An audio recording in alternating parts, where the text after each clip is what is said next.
Okay दोस्तों, अगला हम देखने वाले हैं the trends in ionization energy. अच्छा, आयोनाइजेशन एनर्जी क्या होती है? सबसे पहले एक मोटे मोटे दौर का डेफिनेशन पहले जान लो। इसके बारे में थर्मोकेमिस्ट्री में हम और विस्तार में चर्चा करेंगे, लेकिन राइट नाउ जितना हमें जानने की जरूरत है वो समझो।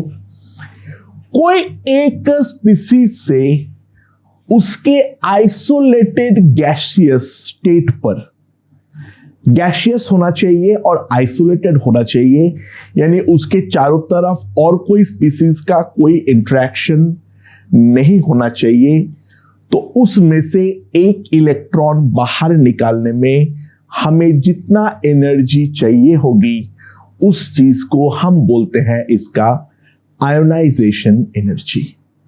ठीक है, राइट।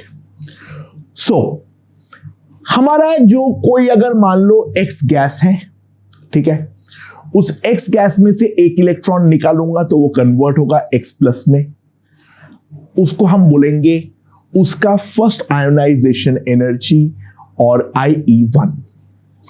सिमिलरली हम जब दूसरा वाला निकालेंगे एक्स प्लस से, जब हम निकालेंगे x2 प्लस में कन्वर्ट करेंगे, उसको हम बोलेंगे द सेकेंड आयोनाइजेशन एनर्जी।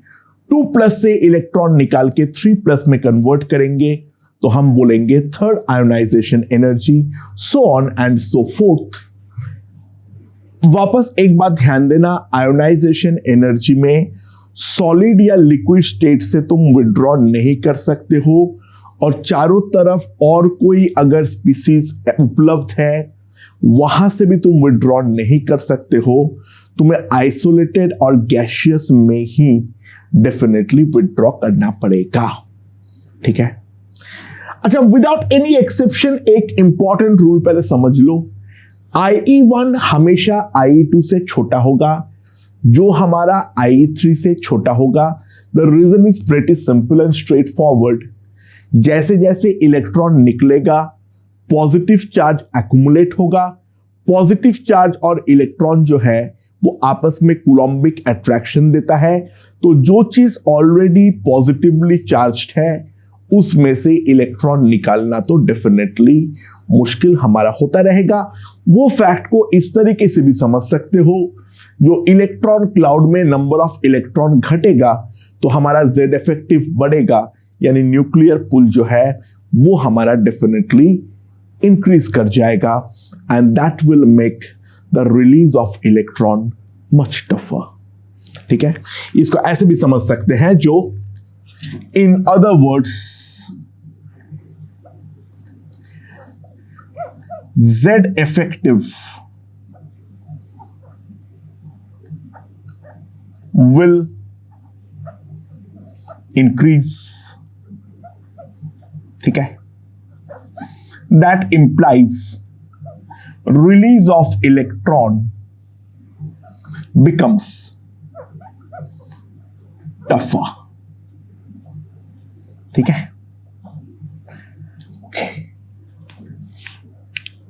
सो अब बात ये आती है, जो हमारा जो ये आयोनाइजेशन एनर्जी है, so what are the factors in calculating the ionization energy. ठीक है, तो सबसे पहले सबसे इंपॉर्टेंट फैक्टर है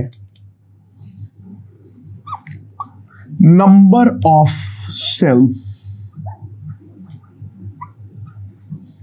ठीक है, नंबर ऑफ शेल्स। तो नंबर ऑफ शेल्स में सिंपल सी बात में बोल सकते हैं, जो as principal quantum number n increases, distance from the nucleus, distance from the nucleus also increases। Nucleus से जो डिस्टेंस है वो भी हमारा इंक्रीज करेगा, hence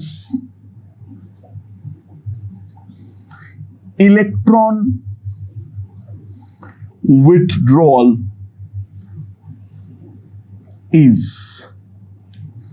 easier, ऑब्वियसली बात है, अगर मैं 2s और 3s की मैं कंपेयर करूं तो 3s is at a larger distance as compare to 2s, तो सिंपल सी बात है 3s के ऊपर न्यूक्लियर पुल डेफिनेटली कम होगा और उस कारण पे जो हमारा IE1 होगा, अगर उसके बारे में कंपेयर करूं 3s के केस में कम होगा as compare to 2s।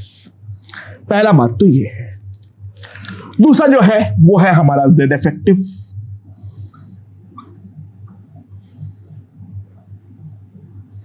Simple सी बात है, इसके बारे में तो बहुत बार हम चर्चा कर चुके हैं। As Z effective increases, as Z effective increases, our ionization energy also increases due to more nuclear pull। ठीक है। थर्ड जो है वो है हमारा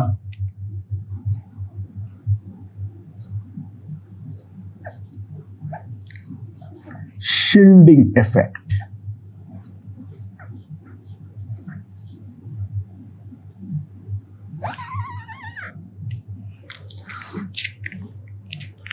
तो सिंपल सी बात है, लेसर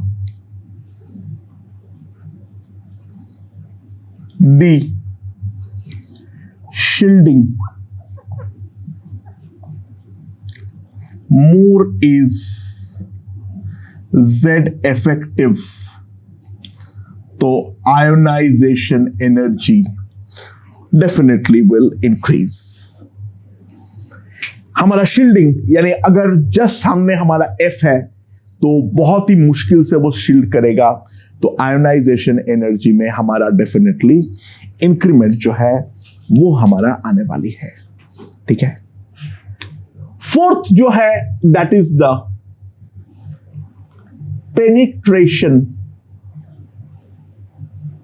पेनिट्रेशन पावर।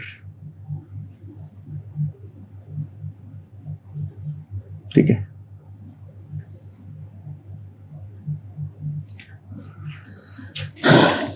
ध्यान दो, जो हमारा पेनिट्रेशन पावर होता है वो S होता है, that is greater than P, that is greater than D, that is greater than F। That is the order of penetration power. ठीक है। सो सिंपल सी बात है, more penetration power, more penetration power means orbital is a closer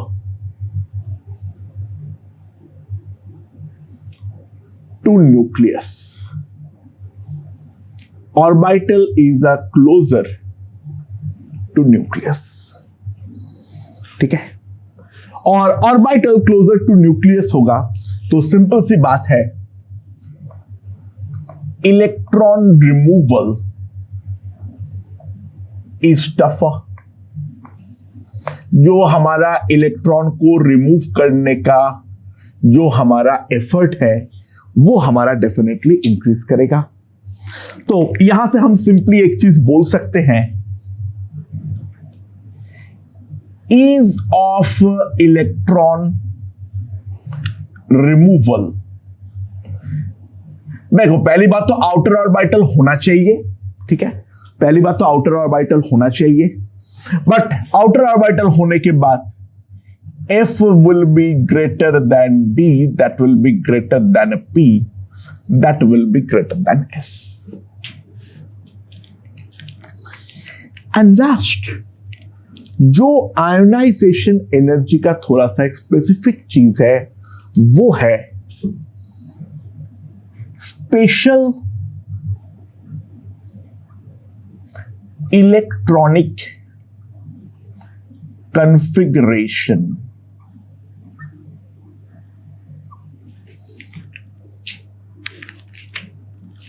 ठीक है, क्या है वो? Fulfilled S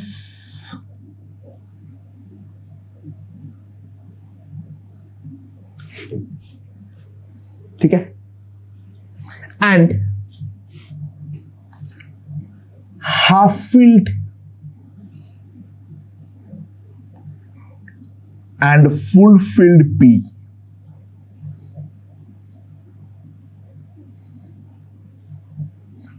are highly stabilized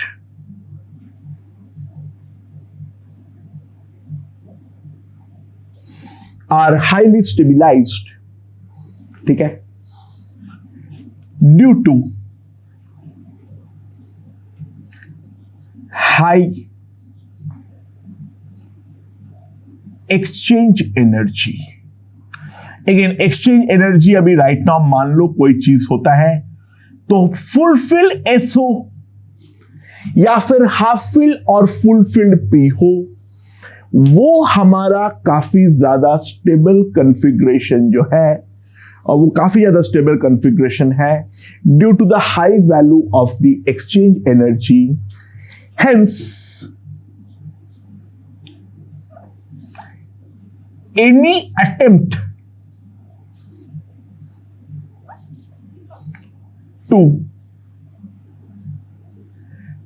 remove electron from those configuration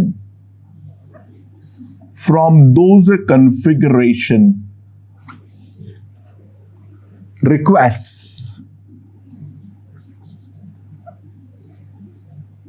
higher energy।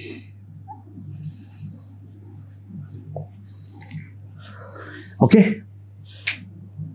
सो ये हमारा सबसे पहले जो basic factors regarding the ionization energy है, ठीक है, उसके बारे में हम बातचीत कर सकते हैं।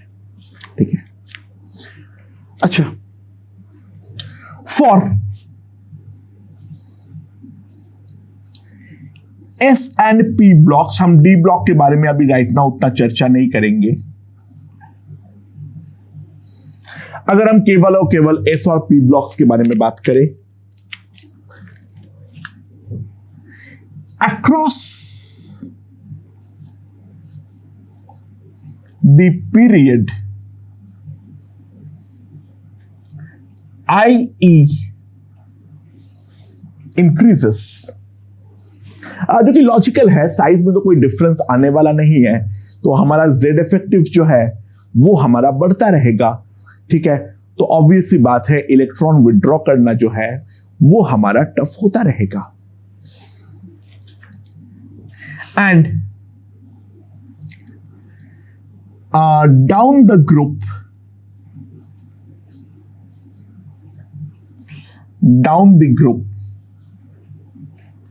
आयोनाइजेशन एनर्जी जो है वो हमारा डिक्रीज करता है।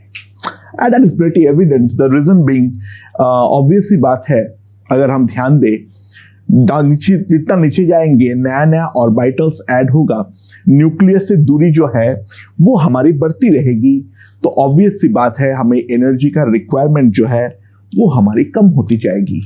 इसका classic example down the group में जो हमारा IE ऑफ पोटेशियम है, लिथियम होगा,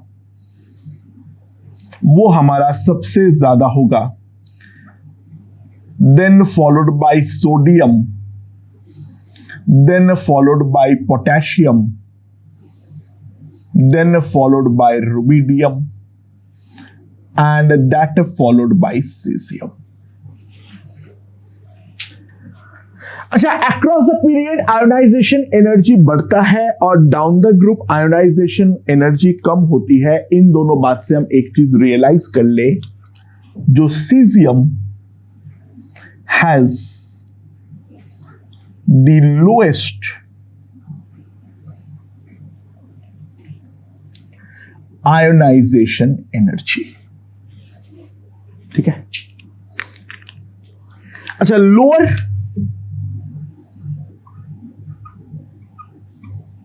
the ionization energy. By the way, मैंने फ्रांसियम को कंप्यूट नहीं किया, फ्रांसियम को कंसीडर नहीं किया। The reason being francium is radio active, is not a stable thing. तो हम यहाँ पे बेसिकली अप टू सीजियम ही बात करते हैं, फ्रांसियम रिगार्डिंग हम कोई भी बातचीत नहीं करेंगे। यानी 7th पीरियड को हम पूरी तरीके से नजरअंदाज कर देते हैं, वो हमारा किसी काम का नहीं है। ठीक है। तो lower the ionization energy, right, more electropositive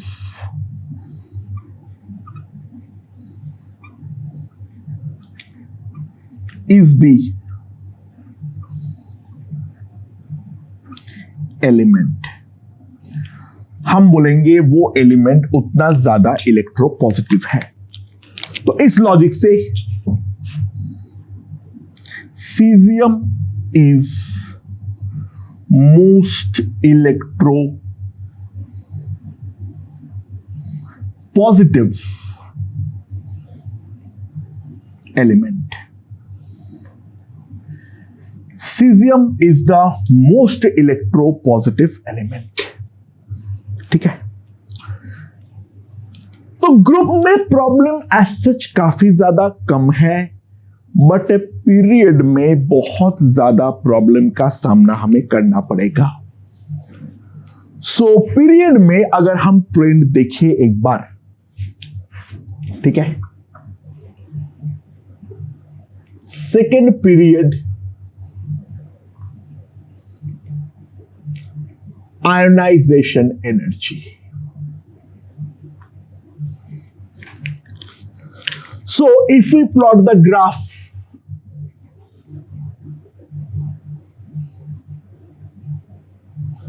यहां पर हमारा आयोनाइजेशन एनर्जी है।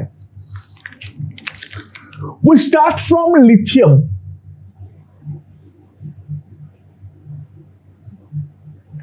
and that increases to beryllium as expected, but after that we get a drop at boron, that increases to carbon, that increases to nitrogen, then that decreases to oxygen, increases to fluorine, and finally it increases highly up to neon. यानी 2 जगहों पे हमें exception देखने को मिल रहा है, बाकी तो नॉर्मल ट्रेंड है जो हमारा चल रहा है। तो वहां पर बेरिलियम और बोरॉन, बेरिलियम बोरॉन और नाइट्रोजन ऑक्सीजन में हमें एक्सेप्शन देखने को मिल रहा है, लेकिन वो कोई एक्सेप्शन नहीं है। अगर तुम यहां पर 5th पॉइंट को कंसीडर करोगे तो ध्यान दो, beryllium has an electronic configuration of 1s2 2s2।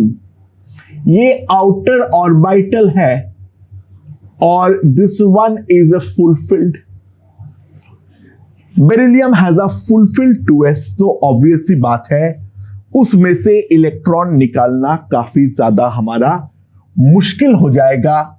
And similarly अगर मैं बोरॉन पे देखूं तो that will B 1s2 2s2 2p1। तो ऑब्वियस सी बात है यहां पर जो हमारा इलेक्ट्रॉन निकल रहा है वो इनफैक्ट निकलने के बाद फुलफिल्ड 2s में कन्वर्ट होगा।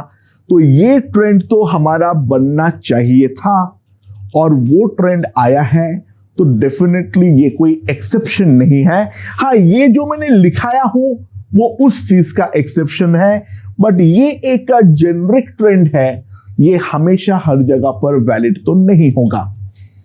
सिमिलरली अगर मैं नाइट्रोजन के बारे में देखूं तो नाइट्रोजन में जो इलेक्ट्रॉनिक कॉन्फ़िगरेशन आता है 1s2 2s2 2p3 and this one is a half filled and half field होने के कारण वापस इसका ऑक्सीजन से ज्यादा होगा, क्योंकि ऑक्सीजन में तो 2p4 है, और बाकी जो हमारा इनर्ट गैसेस है उनके तो बहुत ही ज्यादा होगा। The reason being we have a full filled 2p like this, 1s2 2s2 2p6। तो यहां पर जो हमारा p ऑर्बिटल है that is basically full filled, और उस कारण पे ये हमारा भयंकर तरीके से स्टेबिलाइज्ड है। ठीक है। अच्छा, सिमिलरली ये हमने सेकेंड पीरियड में लिखे हैं। सिमिलरली इन थर्ड पीरियड, अगर हम थर्ड पीरियड के बारे में बात करें तो यहां पर भी हमारा कुछ अलग नहीं होने वाला है। तो जो ट्रेंड होगा वो हमारा क्या होगा, सबसे पहले हमारे पास आएगा सोडियम। सोडियम का कम होगा as compare to magnesium, but magnesium का ज्यादा होगा as compare to aluminium. Then normal trend silicon, then normal trend phosphorus. ठीक है। अरे क्या कर रहा हूं, सॉरी। हाँ, एंड देन अगेन सेम जगह पे प्रॉब्लम आएगी, sulphur that will be less than chlorine and that will be less than argon. हमें सिमिलर प्रॉब्लम जो है वो हमें थर्ड पीरियड में फेस करना पड़ेगा। ओके दोस्तों। अच्छा, डाउन द ग्रुप में आयोनाइजेशन एनर्जी जो है वो जनरली हमारा डिक्रीज करता है। ठीक है। So exceptions in down the group trend. तुम लोग लॉजिकली एक बात जो है उसको समझ सकते हो। तुम लोग एक बात जो है यहां पर लॉजिकली तुम लोग थोड़ा सा समझ सकते हो। ठीक है। जहां पर साइज में प्रॉब्लम आई थी वो सेम प्रॉब्लम हमारा यहां पर भी आने वाली है, यानी ionization energy of gallium is slightly greater than aluminium.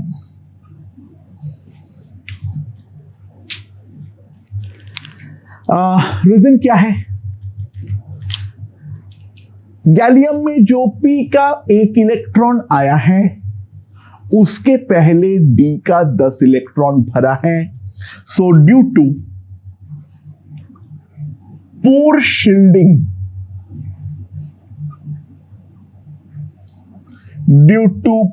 Shielding of d electrons, Z effective increases in case of gallium, and hence the removal of electron becomes tougher.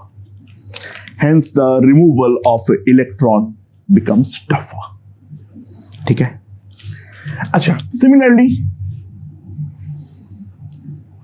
Due to lanthanide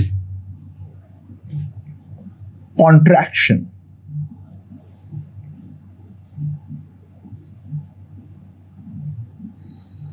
due to the lanthanide contraction. ठीक है। क्या होता है यहां पर, after एले, after lanthanum खुद जो है वहां पर, तो उसके पहले तो हमारा एफ हमारा नहीं भरा है, तो आफ्टर एले एक इंपॉर्टेंट बात ध्यान दो, जो हमारा IE ऑफ 5D होगा that will be greater than IE of 3D and IE of 5D will be greater than the IE of 4D। इस चीज में कहीं पर कोई एक्सेप्शन हमारा नहीं है, यानी लैंथनम का केस पे तो बिल्कुल मामला क्लियर है। जो हमारा IE ऑफ स्कैंडियम होगा वो हमारा ज्यादा होगा as compare to IE of yttrium and that will be more than that of lanthanum. ये तो हमारा लैंथनम में तो कोई प्रॉब्लम नहीं है, यहां पर तो हमारा नॉर्मल रूल ही कंप्लीटली फॉलो होने वाला है। लेकिन जो हमारा उसके बाद से अगर मैं चालू करता हूं, यानी टाइटेनियम, जिरकोनियम और हॉफनियम, टाइटेनियम, जिरकोनियम और हॉफनियम के बारे में अगर मैं बात करूं तो IE of titanium will be greater then IE of zirconium. इस पर तो कोई प्रॉब्लम नहीं है, वो तो होना ही होना था। But IE of hafnium will be greater than both हमारा titanium and that of zirconium. ठीक है, समझ में आया? सो हॉफनियम का जो होगा वो हमारा जिरकोनियम से भी ज्यादा होगा और जो हमारा टाइटेनियम है उससे भी ज्यादा होगा। यानी सिमिलरली अगर मैं सिमिलरली बात करूं तो IE ऑफ हमारा जिंक वाले खानदान पे आ जाओ तो जो मर्क्यूरी होगी that will be greater then the zinc and ionization energy of mercury will be greater than that of cadmium। okay, यानी try to realize, देखो जिंक और कैडमियम हमेशा +2 में होता है। जिंक और कैडमियम जो है वो हमेशा हमारा +2 पे होता है, जबकि मर्क्यूरी में हमारा +1 और +2 दोनों देखने को मिलता है। ठीक है, अच्छा, effect of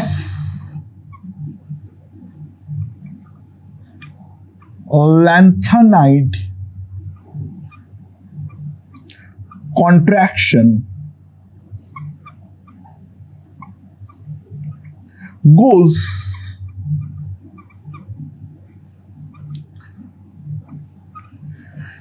to the P block also up to lead।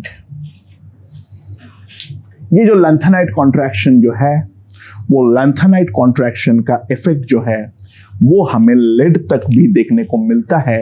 यानी ionization energy of lead is greater than the ionization energy of tin। ठीक है, and ionization energy of thallium is greater than the ionization energy of indium। यानी यहां पर जो lanthanide contraction है वो केवल और केवल डी ब्लॉक पे इफेक्ट नहीं डालता है, उसके साथ जो करस्पॉन्डिंग पी ब्लॉक्स है उस पर भी वो इफेक्ट हमेशा हमारा डालता है। ओके दोस्तों, 3D का हमें आयोनाइजेशन एनर्जी पता रखना है, लेकिन उसका कोई पर्टिकुलर ट्रेंड नहीं होता है इट इज कंप्लीटली इरेटिक। तो ये एक रट्टा जो है वो तो हमें मानना ही पड़ेगा। 3D में 3D बाकी 4D 5D छोड़ दो, वो भी इरेटिक होते हैं, लेकिन उनका ट्रेंड्स हमें एग्जाम में पूछे जाने का संभावना काफी ज्यादा कम है। लेकिन 3D का ट्रेंड जो है वो तो हमें पता होनी चाहिए। अच्छा, 3D में जो ट्रेंड हमारा होता है वो क्या है? सबसे पहले होता है scandium and that rises to titanium. इनमें वैल्यूज में लिखा हुआ वैल्यूज याद नहीं रखना है, वो हमें केवल ट्रेंड जो है वो देखना है। Titanium slightly decreases to vanadium, vanadium slightly increases to chromium, then chromium पे substantial rise to manganese, manganese का substantial rise to Fe, a very slight decrease to cobalt, slight decrease to nickel, a slight increase to copper, and a drastic jump in the case of zinc. This is the generic trend. यहां पे bracket में जो values दिया हुआ है they are written all in kilojoule पर मोल, यानी इन generic अगर मैं ट्रेंड लिखूं तो जिंक सबसे ऊपर, दैट फॉलोड बाय Fe 762, तो और किसी का नहीं है। That followed by cobalt, that followed by copper, that followed by nickel, that followed by Mn, that followed by titanium, that followed by chromium, that followed by vanadium, that followed by scandium। ये हमारा trend है in the case of 3D, जो हमें पता रखना पड़ेगा। ये हमारा शुद्ध रट्टा है, इससे बचने का कोई तरीका नहीं है। हमारा सारे लॉजिक वगैरह जो है वो यहां पे भाड़ में चला जाएगा। This trend has to be completely rectified. ठीक है। अच्छा, 4F में लैंथेनाइड्स में आयोनाइजेशन एनर्जी जो है उस पे प्रैक्टिकली हमारा कोई बदलाव नहीं होता है। ठीक है। अच्छा, अगर मैं एलिमेंट्स के बारे में बात करूं, हीलियम हैज हाईएस्ट IE1, ठीक है, and caesium has lowest. Again मैं फ्रांसियम को कंसीडर नहीं कर रहा हूं, it has the lowest value of IE1। ठीक है, समझ में? So helium has highest IE1, caesium has the lowest IE1। ठीक है, ये चीज हमें याद रखनी है। अच्छा, एक बार जल्दी से काम करते हैं, जो compare IE2 of all elements of second period. जब मैं सेकेंड पीरियड बोल रहा हूं, मतलब मैं कंपेयर करवाना है from lithium to fluorine. Noble gas को छोड़ दो, उस पर तो कोई बात ही नहीं है। हमें लिथियम टू फ्लोरीन सबका IE2 जो है वो हमें कंपेयर करना है। अच्छा, सबसे पहले ध्यान दो, Li+ जो है वो हमारा हीलियम बन चुका है, उसका तो सबसे ज्यादा होगा ही होगा। अब बोरॉन और बेरिलियम में एग्जैक्टली उल्टा ट्रेंड फॉलो होने वाला है। ट्राई टू रियलाइज, अगर मैं ध्यान दूं, बोरॉन और बेरिलियम में अब हमारा उल्टा हो जाएगा, क्योंकि बोरॉन का अब मेरा 2s2 जो है वो हमारा बन चुका है, और बेरिलियम का जो है वो मेरा 2s1 बन गया है। तो बेरिलियम और बोरॉन में बोरॉन का डेफिनेटली हमारा ज्यादा होगा, एंड बोरॉन का डेफिनेटली हमारा कार्बन से भी ज्यादा होगा।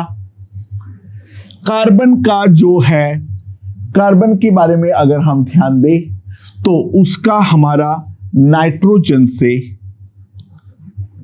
कम होगा, ठीक है।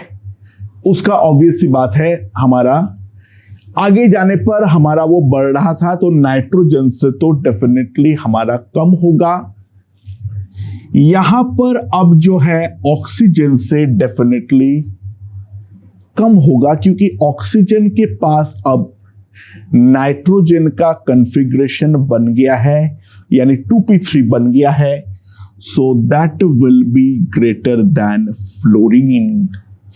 सो this is the trend that we can think regarding the IE2 of all the second period elements. Okay, think about it, मेरे ख्याल से समझ में आ जाना चाहिए।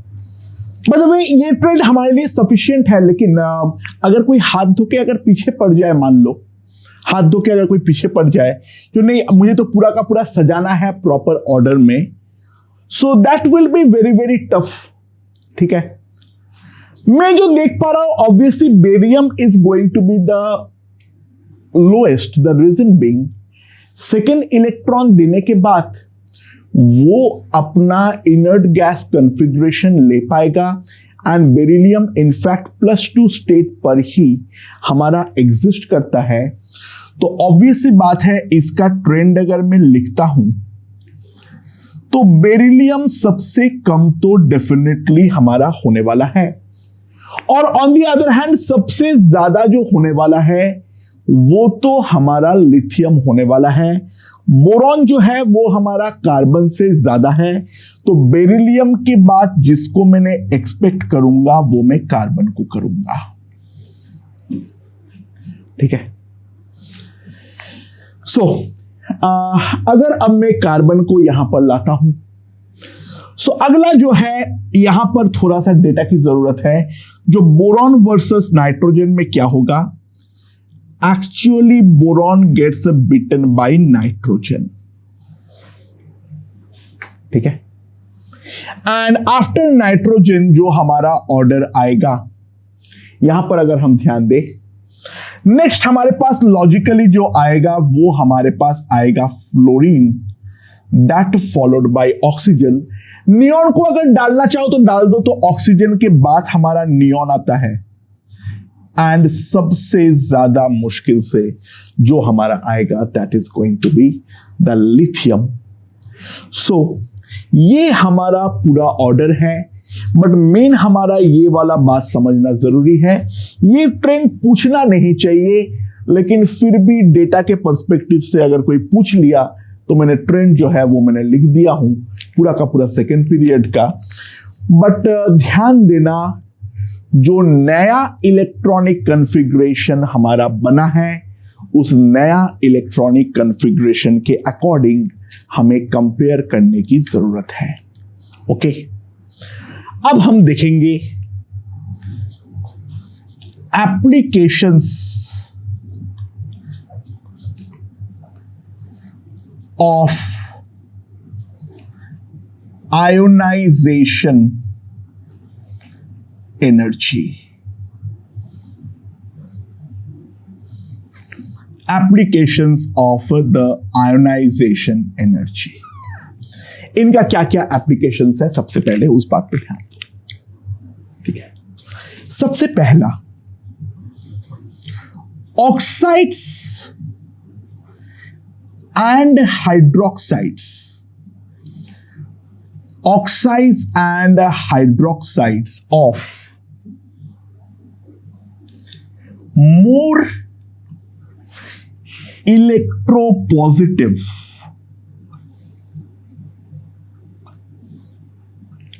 elements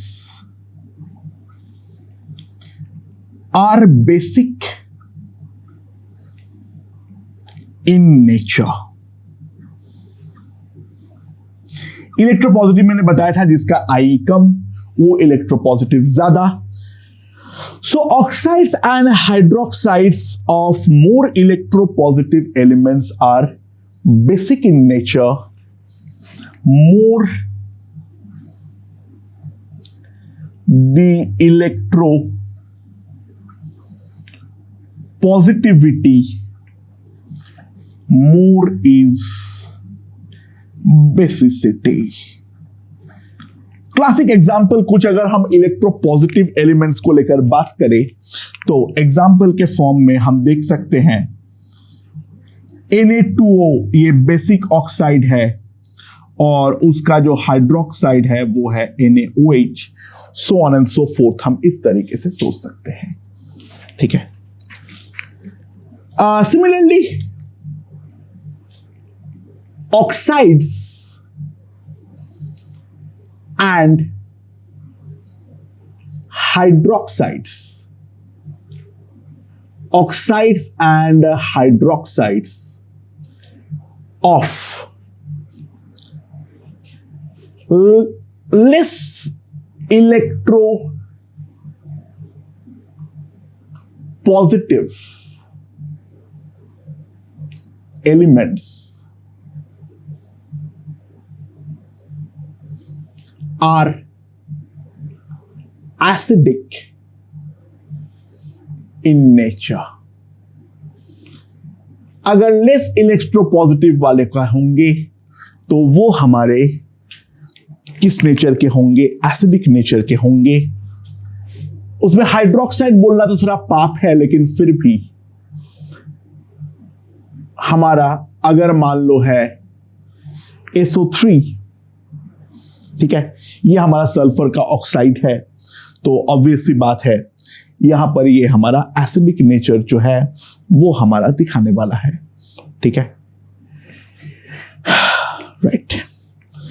नाउ अच्छा, बाय द वे, हाइड्रोक्साइड के लिए H3PO3, इसको मैं लिख सकता हूं ना ऐसे, POH होल थ्राइस। कहने पर तो हाइड्रोक्साइड है, लेकिन ऑब्वियसली हाइड्रोक्साइड बोलना थोड़ा पाप है। मैं हाइड्रोक्साइड लिख के ऐसे काट रहा हूं, समझो, ये हाइड्रोक्साइड नहीं है, ये H+ देगा, OH- देगा नहीं, तो ये सारे हमारे एसिडिक इन नेचर होने वाला है, ठीक है। थर्ड एक इंपॉर्टेंट है। अच्छा, electro positive elements are good reducing agents। जितने भी हमारे इलेक्ट्रोपॉजिटिव एलिमेंट्स होंगे वो सारे के सारे हमारे अच्छा रिड्यूसिंग एजेंट जो है वो हमारा बनने वाला है। Electropositive elements are very good reducing agents, but इस पे ध्यान देना, रिड्यूसिंग नेचर, रिड्यूसिंग पावर बोलूं मैं, can not be directly compared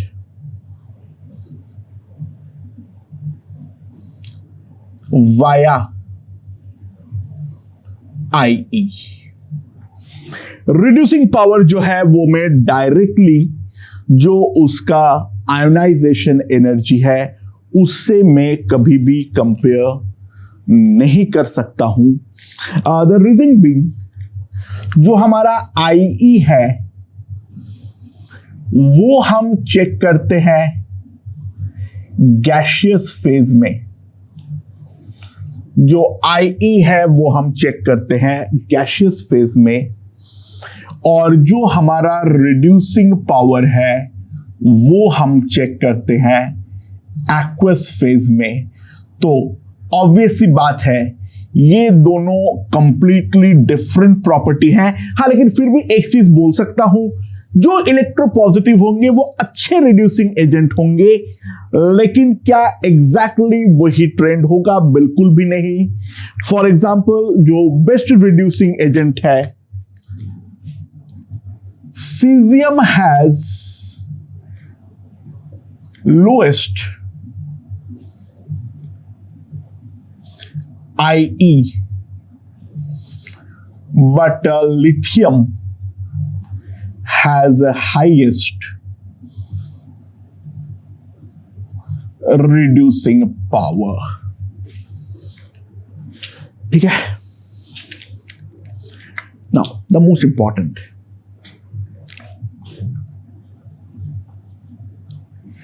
values of successive IE. Values of successive IE gives a general idea of stable oxidation state. ठीक है. Now कैसे? अगर मान लो IE n+1 is much greater than IEN. ठीक है. यानी this gap is very high. तो lower oxidation state, that is +N is preferred.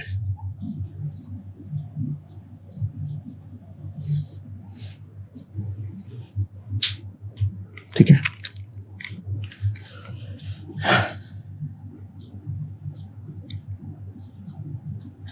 IE1 minus IEN, ये अगर हमारा लो है, ये अगर हमारा काफी ज्यादा लो है, तो ध्यान देना जो हमारा higher oxidation state +N+1 is preferred. अगर दोनों के बीच में बहुत ज्यादा गैप हो तो अगला इलेक्ट्रॉन नहीं निकलेगा, लोअर वाला जो है वो उसको हमें प्रेफरेंस देना पड़ेगा. और ये वाला गैप अगर हमारा कम हुआ तो हमें हायर ऑक्सीडेशन स्टेट जो है उस चीज को हम प्रायोरिटी देने वाले हैं. If the gap is moderate, if the gap is moderate, both oxidation state will exist. अब बात यह है जो मॉडरेट हाई लो क्या है. देखो डेटा याद करके तो हम बैठेंगे नहीं. क्लासिक एग्जांपल समझो.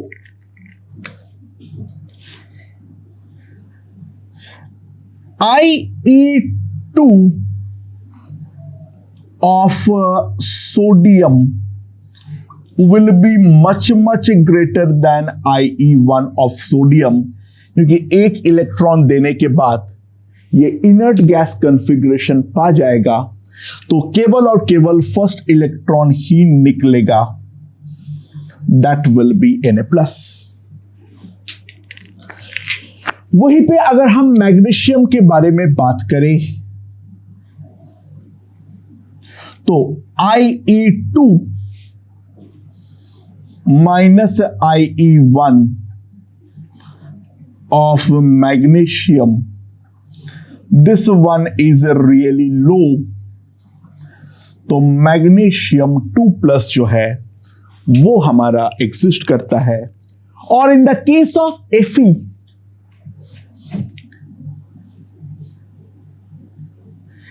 IE3 माइनस IE2 मॉडरेट होता है एंड IE2 माइनस IE1 ये हमारा लो होता है. उस कारण पे Fe हमारा दो फॉर्म में एग्जिस्ट करता है, +2 एंड +3। कैसे मालूम पड़ेगा सर? अगर डेटा दे दे तो एक बार रिलेटिव वैल्यूज को चेक करो। अगर मान लो 400, 900 और 3600 वाला दे रखा है तो वो +2 में एग्जिस्ट करेगा। ठीक है, 400, 900 और 3600 दे रखा है। I1, I2 और IEN ये हमारा दे रखा है।